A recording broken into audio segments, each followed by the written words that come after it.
This year marks the 50th anniversary of the Peace Corps. It's one of the most celebrated volunteer programs. It began, of course, at a time of major social change. Today, it is still giving people the chance to explore other countries, to learn new cultures, and to share a bit of this American culture around the world. How many of you who are going to be doctors are willing to spend your days in Ghana? That call to action on the University of Michigan campus led to the formation of the Peace Corps in 1961. I have today signed an executive order providing for the establishment of a Peace Corps. Enlisting volunteers to serve as ambassadors of peace in foreign countries was one of President Kennedy's first orders of business upon taking office. This corps will be a pool of trained men and women sent overseas to help foreign countries meet their urgent needs for skilled manpower. Less than 6 months later, a group of 51 Americans arrived in Ghana for the inaugural mission. That's me. Newell Flather, just 23 years old at the time, was one of them. When I got the word that I was going to go to Ghana, it was something I very, very much wanted to do. Having outsiders in your midst is always enriching.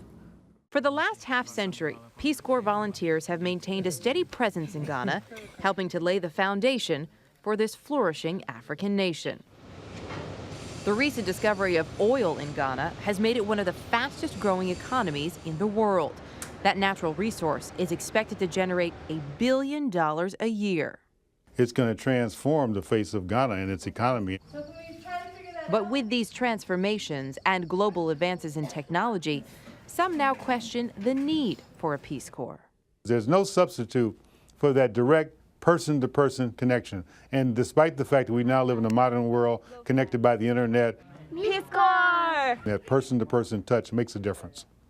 While the organization has been re-examining its goals, in its 50th year, it had to face even more serious challenges. On December 27, 1991, I was forced to learn by experience about the dangers of sexual assault.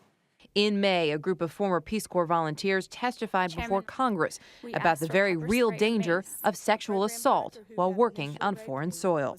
Help us build a better, stronger, safer Peace Corps so that our daughters can help the Peace Corps build a better world. Director Aaron Williams, who attended the hearings, says steps are being taken to remedy the problem. We look forward to working with all members of Congress who are interested in making sure that the Peace Corps remains a safe place for volunteers to develop leadership skills around the world. Since its founding, more than 200,000 Peace Corps volunteers have worked in 139 countries around the globe.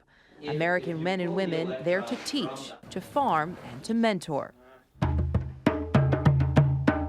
But for most, it is the lifelong friendships formed along the way that prove the most meaningful. I think that is more than anything you can see in a change in the physical landscape, is making a friendship and seeing that grow. A sentiment that rings true with Newell Flather, who met one of his best friends, Anani Jajenyo, 50 years ago in Ghana. I had a relationship with an extraordinary human being, and it made me feel at home. He's everything that could be defined as a friend. Despite its challenges, the Peace Corps is confident it will continue to inspire generations of volunteers, continuing its legacy for years to come. There can be no greater service to our country and no source of pride more real than to be a member of the Peace Corps of the United States.